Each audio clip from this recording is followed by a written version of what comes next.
নমস্কাৰ বন্ধুসকল অসমীয়া কুইজৰ অন্য এটি খণ্ডলৈ আপোনালোক সকলোকে স্বাগতম জনাইছো। আজিৰ অনুষ্ঠানটিত 10টি সংগ্ৰহিত প্ৰশ্নোত্তৰ লৈ আহিছো। প্ৰত্যেক প্ৰশ্নত আগৰদৰে 5 ছেকেণ্ডকৈ সময় দিম। যদি তাতকৈ বেছি সময় লাগে তেনেহলে ভিডিঅটো ৰখাই লৈ উত্তৰটো দিব পাৰিছে নেকি তাকে এবাৰ চেষ্টা কৰি চাবচোন। শেষত কোনে কেইটা উত্তৰ দিব পাৰিলে কমেন্ট কৰি জনাব। তেনেহলে দেৰি নকৰি আজিৰ প্ৰথম প্ৰশ্নটো আগবঢ়াইছো। ভীমচৰিত নামৰ গ্ৰন্থখন কোনে ৰচনা কৰিছিল? এ অপচনত দিছো মাধৱ কন্দলী, বি অপচনত দামোদৰ দেৱ, সি অপচনত ৰাম সৰস্বতী আৰু ডি অপচনত অনন্ত কন্দলী। ইয়াৰ ভিতৰত শুদ্ধ উত্তৰটো বাছকচোন।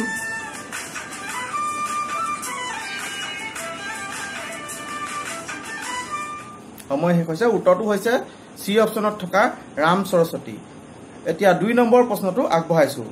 হেউজ কোঁৱৰ বুলি তলত উল্লেখ কৰা কোনজন ব্যক্তিক জনা যায়?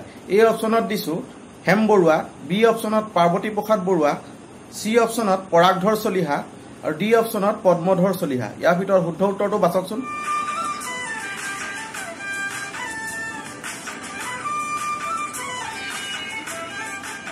সময় শেষ হৈছে। উত্তৰটো হৈছে সি অপচনত থকা পৰাগধৰ চলিহাকে হেউজ কোঁৱৰ বুলি জনা যায়। এতিয়া 3 নম্বৰ প্ৰশ্নটো আগবঢ়াইছো। আধুনিক অসমীয়া সংগীত জগতত এক উল্লেখনীয় নাম হৈছে ৰুদ্ৰ বৰুৱা। কলংকৰীয়া গীতিকাৰ তেখেতৰ এটা উপাধি। অসমীয়া চলচ্চিত্ৰ জগত আৰু সংগীত জগতলৈ আগবঢ়োৱা অৱদানৰ বাবে তেওঁক তলত দিয়া কোনটো উপাধি প্ৰদান কৰা হৈছে? এ অপচনত দিছো ভাঙনি কোঁৱৰ, বি অপচনত দিছো ৰূপ কোঁৱৰ, চি অপচনত লুইত কোঁৱৰ আৰু ডি অপচনত সংগীত জ্যোতি। ইয়াৰ ভিতৰত শুদ্ধ উত্তৰটো বাছকচোন।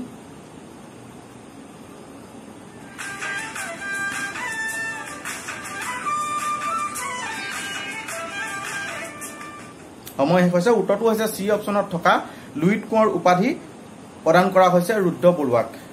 এতিয়া 4 নম্বৰ প্ৰশ্নটো আগবঢ়াইছো। পাতকাই ইপাৰে মোৰ দেশ এখন বুৰঞ্জীমূলক উপন্যাস। এতিয়া আমাৰ প্ৰশ্ন হ'ল এই উপন্যাসখনৰ ঔপন্যাসিক কোন আছিল? এ অপচনত দিছো ৰীতা চৌধুৰী, বি অপচনত অনুৰাধা শৰ্মা পূজাৰী, চি অপচনত চন্দনা গোস্বামী আৰু ডি অপচনত ডক্টৰ নিৰুপমা মহন্ত। ইয়াৰ ভিতৰত শুদ্ধ উত্তৰটো বাছকচোন।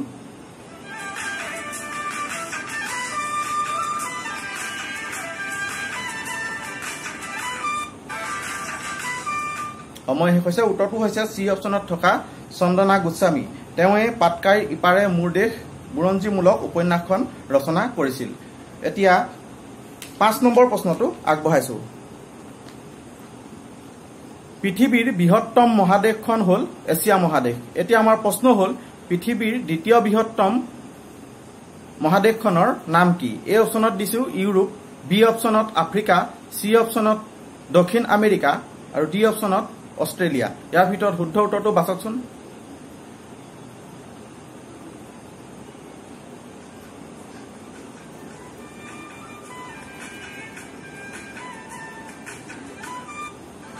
সময় শেষ হৈছে। উত্তৰটো হৈছে বি অপচনত থকা আফ্ৰিকা মহাদেশ।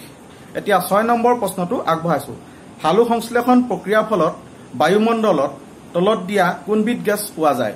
এ অপচনত দিছো oxygen, B অপচনত carbon dye oxide, C অপচনত A B দুয়োটা আৰু ডি অপচনত নাইট্ৰজেন। ইয়াৰ ভিতৰত শুদ্ধ উত্তৰটো বাছকচোন।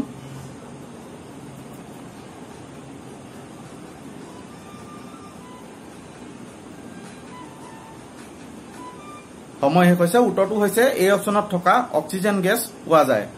সালু সংশ্লেষণ প্ৰক্ৰিয়াত উদ্ভিদে আমাৰ বাবে অক্সিজেন এৰি দিয়ে আৰু কাৰ্বন ডাই অক্সাইড আমাৰ পৰা গ্ৰহণ কৰে।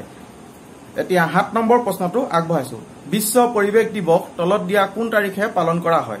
এ অপচনত দিছো 20 জুন তাৰিখে, বি অপচনত 14 নৱেম্বৰ, চি অপচনত 5 জুন আৰু ডি অপচনত 2 অক্টোবৰ। ইয়াৰ ভিতৰত শুদ্ধ উত্তৰটো বাছকচোন।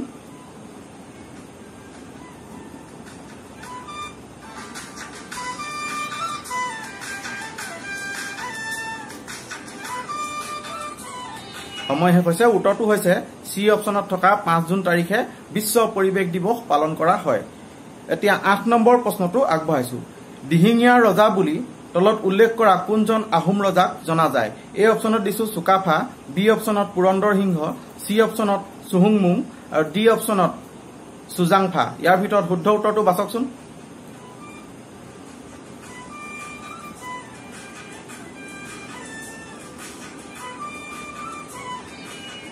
সময় শেষ হৈছে। উত্তৰটো হৈছে চি অপচনত থকা চুহুংমুং। এতিয়া 9 নম্বৰ প্ৰশ্নটো আগবঢ়াইছো আটাইতকৈ দীৰ্ঘজীৱী প্ৰাণীবিধৰ নাম হৈছে এ অপচনত দিছো বাঘ বি অপচনত হাতী সি অপচনত কাছ আৰু ডি অপচনত উট পক্ষী ইয়াৰ ভিতৰত শুদ্ধ উত্তৰটো বাছকচোন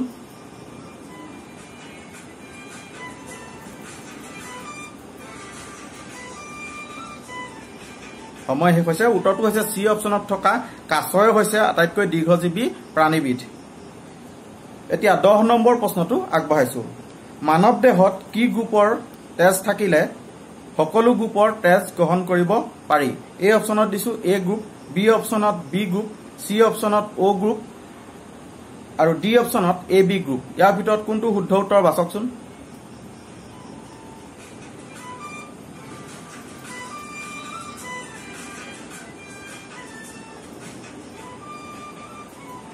সময় শেষ হৈছে উত্তৰটো হৈছে ডি অপচনত থকা এ বি গ্ৰুপৰ যদি তেজ থাকে তেতিয়া অন্য সকলো গ্ৰুপৰ তেজ গ্ৰহণ কৰিব পাৰে আজিৰ প্ৰশ্নোত্তৰ ইমানতে শেষ হৈছে যদি ভিডিঅ'টো চাই অকমান হলেও ভাল পালে তেনেহলে লাইক এটা কৰি উৎসাহিত কৰিবলৈ নাপাহৰিব আৰু যিসকল বন্ধু নতুনকৈ এই চেনেলটোলৈ বা পেজটোলৈ আহিছে তেওঁলোকে সাবস্ক্ৰাইব নাইবা ফলো কৰি ৰাখিব পৰৱৰ্তী খণ্ডত পুনৰ লগ পোৱাৰ আশাৰে আজিৰ খণ্ডৰ পৰা বিদায় মাগিছো ধন্যবাদ জনাইছো সকলোকে ভিডিঅ'টো চোৱাৰ বাবে